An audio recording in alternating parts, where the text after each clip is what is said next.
సమయంలో దేవుని యొక్క వాక్యాన్ని జ్ఞాపకం చేసుకుందాం. సామెతల గ్రంథము 25వ అధ్యాయాన్ని చదువుకుందాం. ఇవియును సొలొమోను సామెతలే. యూదా రాజైన హిజ్కియా సేవకులు వీటిని ఎత్తి వ్రాసిరి. సంగతి మరుగు చేయుట దేవునికి ఘనత, సంగతి శోధించుట రాజులకు ఘనత. ఆకాశముల ఎత్తును భూమి లోతును రాజుల అభిప్రాయమును అగోచరములు. వెండిలోని మస్టు తీసివేసిన ఎడల పుటము వేయువాడు పాత్ర ఒకటి సిద్ధపరచును. రాజు ఎదుట నుండి దుష్టులను తొలగించిన ఎడల అతని సింహాసనము నీతి వలన స్థిరపరచబడును. రాజు ఎదుట డంబము చూపకుము, గొప్పవారున్న చోట నిలువకుము. నీ కన్నులు చూచిన ప్రధాని ఎదుట ఒకడు నిన్ను తగ్గించుట కంటే ఇక్కడికి ఎక్కి రమ్మని అతడు నీతో చెప్పుట నీకు మేలు కదా. ఆలోచన లేక వ్యాజ్యమాడుటకు పోకుము. నీ పొరుగువాడు నిన్ను అవమానపరిచి దాని అంతమున ఇక నీవేమి చేయుదు అని నీతో అనునేమో. నీ పొరుగువానితో నీవు వ్యాజ్యమాడవచ్చును గాని పరుని గుట్టు బయట పెట్టకము. బయట పెట్టిన ఎడల వినువాడు నిన్ను అవమానపరచునేమో. అందువలన నీకు కలిగిన అపకీర్తి ఎన్నటికినీ పోకుండును. సమయోచితముగా పలుకబడిన మాట చిత్రమైన వెండి పళ్ళెములలో ఉంచబడిన బంగారు పండ్ల వంటిది. బంగారు కర్ణభూషణ మెట్టిదో అపరంజి ఆభరణ మెట్టిదో వినువాని చెవికి జ్ఞానము గల ఉపదేశకుడు అట్టివాడు. నమ్మకమైన దూత తనను పంపు వారికి కోతకాలపు మంచు చల్లదనము వంటివాడు. వాడు తన యజమానుల హృదయమును తెప్పరిల్ల చేయును. కపట మనస్సుతో దానమిచ్చి డంబము చేయువాడు వర్షము లేని మబ్బును గాలిని పోలియున్నాడు. దీర్ఘ శాంతము చేత న్యాయాధిపతిని ఒప్పించవచ్చును. సాత్వికమైన నాలుక ఎముకలను నలుగగొట్టును. తేనె కనుగొంటివా? తగినంత మట్టుకే దాని త్రాగుము. అధికముగా త్రాగిన ఎడల కక్కివేయుదువేమో. మాటి మాటికి నీ పొరుగువాని ఇంటికి వెళ్ళకుము. అతడు నీ వలన విసికి నిన్ను ద్వేషించునేమో. తన పొరుగువాని మీద కూట సాక్ష్యము పలుకువాడు సమ్మెటను ఖడ్గమును వాడిగల అంబును పోలినవాడు. శ్రమ కాలములో విశ్వాసఘాతకుని ఆశ్రయించుట విరిగిన పళ్లతోనూ కీలు వసిలిన కాలుతోనూ సమానము. దుఃఖ చిత్తునికి పాటలు వినిపించువాడు చలిదినమున పైబట్ట తీసివేయువానితోనూ సురేకారము మీద చిరకపోయువానితోనూ సమానుడు. నీ పగవాడు ఆకలి గొనిన ఎడల వానికి భోజనము పెట్టుము. దప్పిగొనిన ఎడల వానికి దాహమిమ్ము. అట్లు చేయుట చేత వాని తల మీద నిప్పులు కుప్పగా పోయుదువు. యెహోవా అందుకు నీకు ప్రతిఫలమిచ్చును. ఉత్తరపు గాలి వాన పుట్టించును.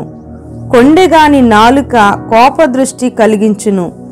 గయ్యాలితో పెద్ద ఇంట నుండుట కంటే మిద్దె మీద నొక మూలను నివసించుట మేలు.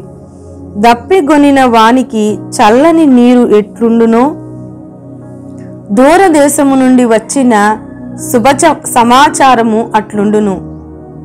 కలకలు చేయబడిన ఊటయు చెడిపోయిన బొగ్గయు నీతిమంతుడు దుష్టునితో లోబడుటయు సమానములు. తేనె నధికముగా త్రాగుట మంచిది కాదు. దుర్లభమైన సంగతి పరిశీలన చేయుట ఘనతకు కారణము.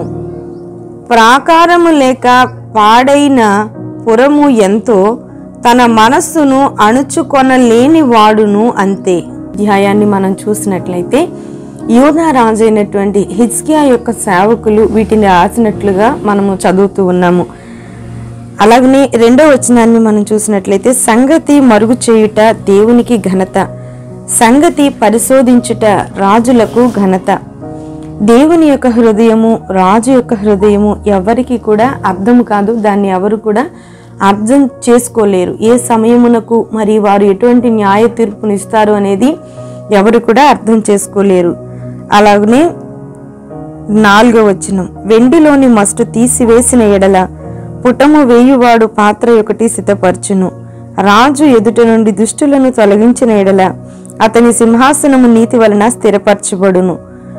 వృత్తిలో నైపుణ్యత కలిగినటువంటి వారు మరి వెండిలో ఉన్నటువంటి మస్టును తీసివేసినట్లుగా రాజు కూడా దుష్టులను గనక తన యొక్క రాజ్యంలో, తన పరిపాలనలో గనక అతడు మరి తొలగించినట్లయితే, దుష్టులను తొలగించినట్లయితే పోటీ లేనటువంటి పరిపాలన అతడు చేయగలుగుతాడు అని ఈ వచనం మనకి తెలియచేస్తూ ఉంది. 6వ వచనం, గొప్పవారున్న చోట నిలువకుము, నీ కన్నులు చూచిన ప్రధాని ఎదుట ఒకడు నిన్ను తగ్గించుట కంటే. ఇక్కడ 6వ వచనం చూసినట్లయితే రాజు ఎదుట డంబము చూపకుము, గొప్పవారున్న చోట నిలువకుము. డంబము చూపుట తెలివైనటువంటి పని ఏమాత్రం కూడా కాదు. డంబముగా ఎవరైతే ప్రవర్తిస్తారో వాటి వారు ఏ దినమునకైనా అవమానానికి గురవుతారు అని దేవుని యొక్క వాక్యము తెలియచేస్తూ ఉంది. 8, 9, 10 వచనాలను మనం చూసినట్లయితే ఆలోచన లేక వ్యాజ్యమాడుటకు పోకుము, నీ పొరుగువాడు నిన్ను అవమానపరిచి దాని అంతమున ఇక నీవేమి చేయుదువని నీతో అనునేమో. నీ పొరుగువానితో నీవు వ్యాజ్యమాడవచ్చును గాని పరుని గుట్టు బయట పెట్టకుము. బయట పెట్టిన ఎడల వినువాడు నిన్ను అవమానపరచునేమో. అందువలన నీకు కలిగిన అపకీర్తి ఎన్నటికి పోకుండును. అల్పమైనటువంటి విషయాలలో గొడవలు పెట్టుకోకూడదు. గుట్టుగా ఉండాల్సినటువంటి విషయములలో ఏమాత్రము కూడా మనము మరి బయటపడకూడదు. అది మన ప్రతిష్టను నాశనం చేస్తుంది, పాడు చేస్తుంది అని దేవుని యొక్క వాక్యము తెలియచేస్తుంది. అంత మాత్రమే కాదు, పొరుగువాని దగ్గర మనం పోగొట్టుకున్నటువంటి గౌరవ మర్యాదలు తిరిగి అన్నిటికీ కూడా మనము సంపాదించుకోలేము అని దేవుని యొక్క వాక్యము తెలియచేస్తుంది. 11, 12 వచనాలను మనం చూసినట్లయితే సమయోచితముగా పలుకబడిన మాట చిత్రమైన వెండి పళ్ళెములలో ఉంచబడిన బంగారు పండ్ల వంటిది. బంగారు కర్ణభూషణం ఎట్టిదో, అపరంజి ఆభరణం ఎట్టిదో, వినువాని చెవికి జ్ఞానము గల ఉపదేశకుడు అట్టివాడు. బంగారు రంగులో ఉన్నటువంటి పండ్లు కావచ్చు, లేకపోతే అచ్చం బంగారంతో చేసినటువంటి పళ్ళు కావచ్చు, పళ్ళెములో చక్కగా అమర్చబడి అవి ఎలాగైతే మెరుస్తూ ఉంటాయో మరి గద్దింపును విని వినయ విధేయతలను అలవర్చుకున్నటువంటి మనము కూడా మన యొక్క నడకలు ఆ విధముగా మెరుగుపరచబడతాయి అని దేవుని యొక్క వాక్యము మనకి తెలియచేస్తూ ఉంది. 13వ వచనం, నమ్మకమైన దూత తనను పంపువానికి కోతకాలపు మంచు చల్లదనము వంటివాడు. కోతకాలంలో వాతావరణం ఎప్పుడు కూడా వేడిగానే ఉంటుంది. ఒకవేళ మంచు కురిస్తే ఆ సమయంలో పంటకు ఎంతో నష్టం. కానీ ధనవంతులైనటువంటి వారంట మరి వారు తెప్పరిల్లటం కొరకు, వారు చక్కగా సేదతీరడం కొరకు పర్వతాల మీద కురిసినటువంటి మంచు గడ్డలనంట మోయించుకొని తెప్పించుకునేవారట. 17వ వచనాన్ని మనం చూసినట్లయితే మాటి మాటికి నీ పొరుగువాని ఇంటికి వెళ్ళకుము, అతడు నీ వలన విసికి నిన్ను ద్వేషించునేమో. మరి మాటి మాటికి మన పొరుగువాని ఇంటికి మనం వెళ్ళినట్లయితే మన మంచితనానికి చెడ్డ పేరు వస్తుంది అని దేవుని యొక్క వాక్యం తెలియజేస్తుంది. అంత మాత్రమే కాదు, అతడు నీ వలన విసికి అంటే నీవు చాలినంత కంటే ఎక్కువ సార్లు ఎవరి గృహానికైనా వెళ్ళినట్లయితే వారు విసికి మరి నీ విషయంలో చెడ్డగా మాట్లాడుకుంటారేమో. కాబట్టి నీవు ఆ అరుదుగా వారి గృహాలకు అడుగు వేసినప్పుడు నీ విలువ రెట్టింపు అవుతుందనే విషయాన్ని మనం ఎప్పుడు కూడా జ్ఞాపకం పెట్టుకోవాలి. అలాగనే 18వ వచనం, తన పొరుగువాని మీద కూట సాక్ష్యము పలుకువాడు సమ్మెటను ఖడ్గమును వాడిగల అంబును పోలినటువంటి వాడు. ఎవరైతే అబద్ధ సాక్ష్యాన్ని ఎవరి మీదైతే మనం చెప్తామో వారినంట మనము సమ్మెట పెట్టి మరి చితకవాదినట్లే, చంపినట్లే, మరి ఖడ్గము పెట్టి వారి యొక్క గుండెలను చీల్చినట్లే అని దేవుని యొక్క వాక్యం మనకి తెలియచేస్తూ ఉంది. 20వ వచనం, దుఃఖ చిత్తునికి పాటలు వినిపించువాడు చలిదినమున పైబట్ట తీసివేయు వానితోనూ సురేకారము మీద చిరకపోయు వానితోనూ సమానుడు. దుఃఖచిత్తునికి అతనికి కావాల్సింది ఓదార్పు. సమయోచితమైన జ్ఞానంతో అటువంటి వారిని మనము ఓదార్చాలి. అంతేగాని మనం పాటలు పెట్టి వారి హృదయాన్ని సంతోషపరచగలమండి. సురేకారము అనగా లోతైనటువంటి గాయము అని అర్థం. దాని మీద చిరక వేస్తే, అంటే ఉదాహరణకు వెనిగర్ పోస్తే మరి ఆ గాయం ఏమైనా స్వస్థత పొందుకుంటుందా? పైగా ఎంతో నొప్పి బాధను కలిగిస్తుంది. అలాగనే సమయోచితమైన జ్ఞానంతో దుఃఖ చిత్తునిగా ఉన్నటువంటి వారికి ఆదరణకైన మాటలను మనము అందించాలని దేవుని యొక్క వాక్యము తెలియజేస్తుంది. 22వ వచనం, అట్లు చేయుట చేత వాని తల మీద నిప్పులు కుప్పగా పోయుదువు, యెహోవా అందుకు నీకు ప్రతిఫలం ఇచ్చును. ఇక్కడ నిప్పులు కుప్పలుగా పోస్తావు అంటే నీ కక్ష తీరుతుంది, నీకున్నటువంటి ఆ పగ తీరుతుంది అని మాత్రం కాదండి. దేవుడు ఎప్పుడు కూడా కీడుకు ప్రతి కీడు కోరుకునే దేవుడు కానే కాదు మన దేవుడు.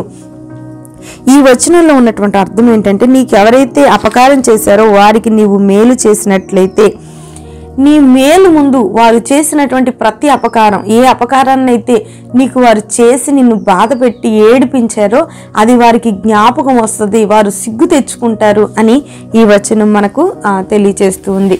26వ వచనాన్ని చదువుతున్నాను. కలకలు చేయబడిన ఊటయు చెడిపోయిన బొగ్గయు నీతిమంతుడు దుష్టునికి లోబడుటయు సమానము. నీటి ఓటలు చెడిపోతే బాటసారులకు ఎంతో ఇబ్బందికరం కదండి. అవి వారి యొక్క దాహాన్ని తీరుస్తాయి. అటువంటి ఓటలే చెడిపోతే బాటసారులు ఎంతో ఇబ్బందిని పడతారు. అలాగనే నీతిమంతులు ఎప్పుడు మేలు చేసేవారే, కానీ వారు దుష్టులతో చేరినప్పుడంట మరి అది దేవునికి ఎంతో వేదనకరమైనటువంటి విషయం. అది చాలా దుర్మార్గత. నీతిమంతునిగా ఉన్నటువంటి వాడు అనేకులకు మేలు చేయాలి, కానీ దుష్టులతో ఏమాత్రము కూడా కలవడానికి వీల్లేదు. 27వ వచనం, తేనె అధికముగా త్రాగుట మంచిది కాదు, దుర్లభమైన సంగతి పరిశీలన చేయుట ఘనతకు కారణము. తేనె మంచిదే, కానీ అధికముగా తాగటం మంచిది కాదు. ఈ కింద లైన్లో మనం చూసినట్లయితే ఘనత మంచిది, ఘనత కావాలనే కోరుకుంటాం అందరూ కూడా. ఘనత మంచిదే, కానీ అధికమైనటువంటి పొగడ్తలు ఏవైతే ఉన్నాయో అవి మనకు ఏమాత్రము కూడా మంచిది కాదు. మనము అధికంగా ఎవరిని పొగడకూడదు. ఎవరైనా అధికంగా మనల్ని పొగుడుతున్నా వాటిని మనం ఎప్పుడు కూడా నమ్మకూడదు. అది నీకు ఏమాత్రము కూడా మంచిది కాదు అని దేవుని యొక్క వాక్యము సెలవిస్తుంది. ఈ యొక్క వాక్యాలను మన హృదయంలో భద్రపరచుకొని వీటి ప్రకారము నడుద్దాం. దేవుడు స్తోత్రములు నాయన, కృపా సత్య సంపూర్ణుడా, నీ పరిశుద్ధమైనటువంటి పాదములకు వందనాలు, స్తుతులు, స్తోత్రాలు చెల్లిస్తూ ఉన్నాము నాయన. అయా ఈ యొక్క ఉదయకాల సమయంలో వాక్యం ద్వారా మా అందరితో మీరు మాట్లాడారు నాయన. నీ వాక్యము తేనె వంటిది నాయన, బంగారు కంటెను, వెండి కంటెను, అమూల్యమైన రత్నరాసుల కంటెను నాయన, అమూల్యమైన నీ మాటలను మాకు వినిపింపచేసావు నాయన. మమ్మలను పరిశుద్ధులుగా, పవిత్రులుగా, జ్ఞానవంతులుగా చేయండి నాయన. అయా మేము ఘనతను వహించటానికి నాయన మేము ఎలా నడవాలో మీరు మాకు బోధిస్తూ ఉన్నారు తండ్రి. మంచి వాక్య వర్తమానాల ద్వారా నాయన మాకు తెలివిని ప్రసాదిస్తున్నారు నాయన. స్వీకరించగలిగిన మనసును, గైకొనగలిగినటువంటి మనసును, వాటి ప్రకారం జీవించగలిగిన మనసును మీరు మాపై కుమ్మరించండి నాయన. అలాగనే నా తండ్రి నాయన, ఈ మాటలను చదివినా విన్న ప్రతి బిడ్డలను కూడా నాయన మీరు దీవించి ఆశీర్వదించండి. మంచి తీర్మానాలను వారి జీవితంలో ఈ మాటల ద్వారా తీసుకుని నాయన ముందుకు వెళ్ళుటకు మీరు కృప చూపించండి. బిడ్డల యొక్క హృదయాలను ప్రభువా నాయన మీరు సంధించండి నాయన. అయా నా తండ్రి నాయన మాతో కలిసి నాయన అయా ఈ యొక్క పరిశుద్ధమైనటువంటి నాయన ప్రభువా సమయాన్ని నా తండ్రి నాయన అయా పాలు పొందినటువంటి ప్రతి బిడ్డను, ప్రతి కుటుంబాన్ని కూడా పేరు పేరున నీ హస్తాలకు అప్పగిస్తున్నాను. బలహీనుల కొరకు ప్రార్థన చేస్తున్నాను, వారిని బలపరచండి. అవసరాల్లో ఉన్న వారి కొరకు ప్రార్థన చేస్తున్నాను, వారి అవసరతలను తీర్చండి నాయన. ముఖ్యంగా చిన్న బిడ్డల కొరకు ప్రార్థన చేస్తున్నాను ప్రభా. అయా నా తండ్రి నాయన ఎన్నో బలహీనతల ద్వారా వారు వేదన పడుతూ ఉండగా అయా ఆ బిడ్డలను మీరు ఒక్కసారి దర్శించండి నా తండ్రి నాయన. ప్రభా జాన్సన్ అనేటువంటి ఒక చిన్న బాబు కొరకు నాయన అయా మేము ప్రార్థన చేస్తున్నామయ్యా. ఆ బిడ్డ నా తండ్రి నాయన తలసీమియాతో బాధపడుతూ ఉండగా ప్రభా నాయన ఆ కుమారుని మీరు దర్శించండి నా ప్రభా నాయన.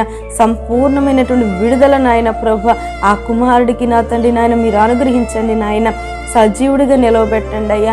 నీ కృపలతో వర్ధిల్లపరచండి. సహోదరుడు నాగేశ్వరరావు కొరకు ప్రార్థన చేస్తున్నాను అయ్యా మరణపు అంచుల్లో కుమారుడు ఉంటుండగా మీ నామములో బిడ్డను తాకండి నాయన, విడుదల దయచేయండి నాయన, సంపూర్ణమైనటువంటి స్వస్థతను మీరు నాయన ప్రసాదింప చేయండి. చదువుకుంటున్న బిడ్డలకు జ్ఞానాన్ని ఇవ్వండి. ఎగ్జామ్స్ రాస్తున్న బిడ్డలకు నాయన మీరు జ్ఞానాన్ని ప్రసాదించండి. చదువు ఎందును ఆశను, ఆసక్తిని, జ్ఞానాన్ని, వివేకాన్ని, బుద్ధిని వారికి అనుగ్రహించండి ప్రభా. చదివింది జ్ఞాపకం ఉంచుకోవటానికి మీరు కృప చూపించండి నాయన. అయా నాయన నా తండ్రి నాయన, ఉద్యోగాలు నాయన ప్రభా, అయ్యా ఉద్యోగాల కొరకు ఎదురు చూస్తున్న వారికి ఉద్యోగాలను సిద్ధపరచండి. గర్భఫలము కొరకు ఎదురు చూస్తున్న వారి యొక్క నాయన అయా మనోవాంఛను మీరు సిద్ధింప చేయండి. వివాహాల కొరకు అయా నా తండ్రి నాయన ప్రయాసపడుతున్నటువంటి తల్లిదండ్రులను మీరు దర్శించండి. వారి బిడ్డలకు నాయన తప్పకుండా నాయన మంచి మార్గాన్ని మీరు ఏర్పాటు చేసి చక్కని కుమారులను, చక్కని కుమార్తెలను, దైవికమైన మనసు కలిగిన బిడ్డలను వారి కొరకు మీరు సిద్ధపరిచి తల్లిదండ్రుల యొక్క భారమును మీరు తేలికగా చేయవలసిందిగా మనవి చేస్తూ ఉన్నాను తండ్రి. అలాగే నాయన మా ప్రార్థన అవసరాలు కోరిన ప్రతి బిడ్డలను కూడా పేరు పేరున నీ హస్తాలకు అప్పగించుతున్నాను ప్రభా. నా తండ్రి ఆర్థిక ఇబ్బందులతో ఉన్న వారిని అందరినీ కూడా దర్శించండి. వారి యొక్క ఆర్థిక ఇబ్బందుల్లో నుండి బిడ్డలను బయటకు తీసుకొని రండి నాయన. అయా ఈ యొక్క ప్రభా నా తండ్రి నాయన అయా దినము నాయన నీ యొక్క మాటల ద్వారా నాయన అయా నా తండ్రి మేము సరి చేసుకొని నా తండ్రి నాయన నీ రాకడ సమీపంలో ఉంది నాయన. మేమందరము కూడా నాయన ఎత్తబడే గుంపులో ఉండటానికి మీరు కృప చూపించమని, రాబోయే దినాలు, సంవత్సరాలు మా జీవితాలకు మేలుకరంగా, మా బిడ్డలకు ఆశీర్వాదకరంగా చేయమని యేసు పరిశుద్ధ నామంలో అడుగుతున్నాను తండ్రి. ఆమేన్.